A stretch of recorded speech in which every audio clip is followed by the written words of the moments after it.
بسم اللہ الرحمن الرحیم۔ السلام علیکم۔ 9ویں جماعت کی اردو، اسلامیات اور انگلش پنجاب بورڈ کے نوٹس PDF میں خریدنے کے لیے رابطہ کریں۔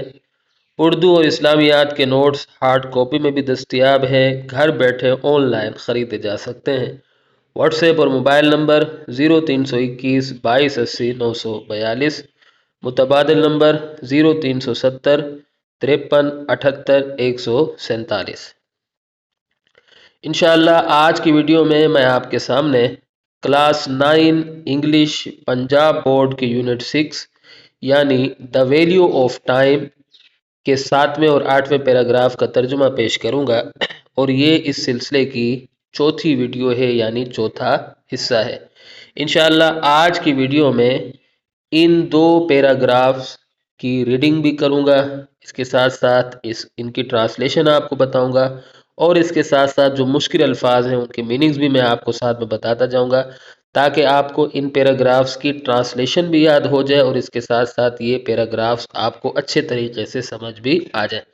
اگر آپ میری سابقہ ویڈیوز جو میں نے اس کتاب کے بارے میں بنائی ہیں مکمل طور پر دیکھنا چاہتے ہیں تو اس ویڈیو کی ڈسکرپشن میں موجود لنک کو وزٹ کریں۔ تو آئیے ویڈیو شروع کرتے ہیں۔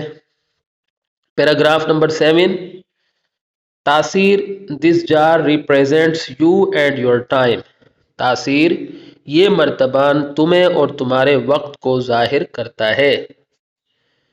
تو اس میں جار کا مطلب ہوتا ہے مرتبان، اور ریپریزنٹس کا مطلب ہوتا ہے ظاہر کرتا ہے، نمائندگی کرنا یا ظاہر کرنا۔ باقی تو آسان سے الفاظ ہے۔ His grandfather elucidated، اس کے دادا نے وضاحت کی۔ تو elucidated کا مطلب ہوتا ہے وضاحت کی یا واضح کیا۔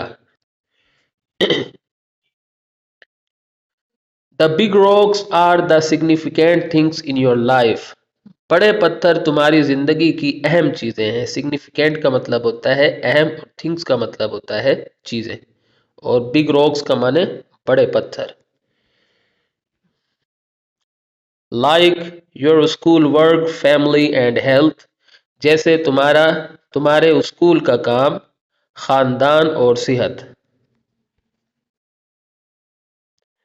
The pebbles are other priorities، کنکریاں دوسری ترجیحات ہیں۔ تو اس کے اندر ایک لفظ ہے پیبلز کا مطلب ہوتا ہے کنکریاں، اور پرائرٹیز کا مطلب ہوتا ہے ترجیحات۔ Like your hobbies and friendships، جیسے تمہارے مشغلے اور دوستیاں۔ ہابیز کہتے ہیں مشغلوں کو، اور فرینڈشپس کہتے ہیں دوستیوں کو۔ The sand represents the small trivial things، ریت چھوٹی اور معمولی چیزوں کو ظاہر کرتی ہے۔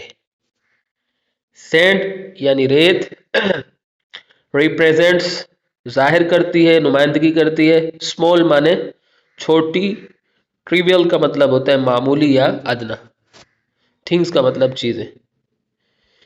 If you fill your time with small stuff first، اگر تم اپنی زندگی کو پہلے چھوٹی چیزوں سے بھرو گے۔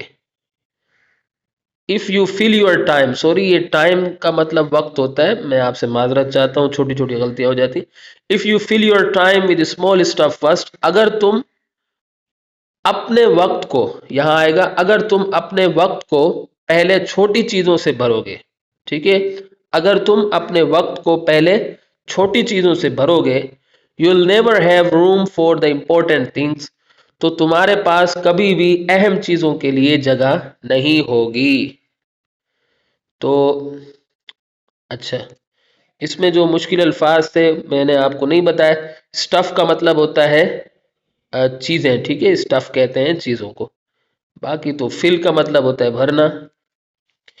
You'll never have room for the important things، تو تمہارے پاس کبھی بھی اہم چیزوں کے لیے جگہ نہیں ہوگی، ٹھیک ہے۔ تو اس میں جو ہے نیور کا مطلب ہوتا ہے کبھی بھی نہیں، ٹھیک ہے، کبھی نہیں۔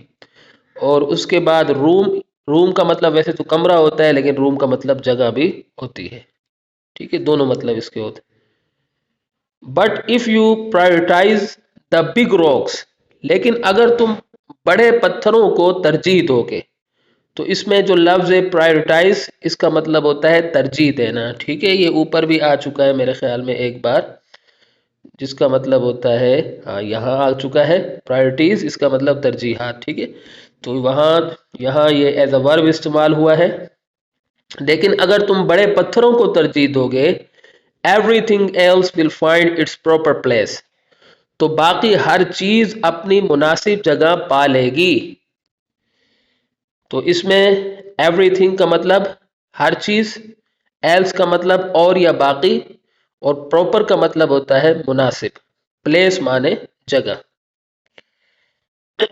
Paragraph number 8، paragraph number 8، he told Taseer to understand the value of time, انہوں نے تاثیر سے وقت کی قدر سمجھنے کو کہا۔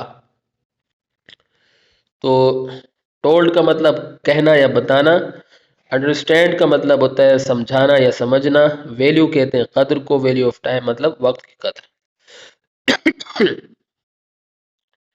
He also advised prioritizing his tasks، انہوں نے اپنے مقررہ کاموں کو ترجیح دینے، ٹاسکس کا مطلب ہوتا ہے مقررہ کام، ٹھیک ہے، مقررہ کاموں کو ترجیح دینے، کام بھی اس کا مطلب ہوتا ہے مقررہ کام بھی ہوتا ہے، مقررہ کاموں کو ترجیح دینے، and focusing on what's truly important, اور جو واقعی اہم ہے اس پر توجہ مرکوز کرنے کی نصیحت کی۔ تو یہ جو ہے یہ پورا جملہ اس طرح بن رہا تھا، میں نے اس کو کاٹ کر اس لیے بنایا تاکہ آپ کو یاد کرنے میں آسانی ہو، ٹھیک ہے۔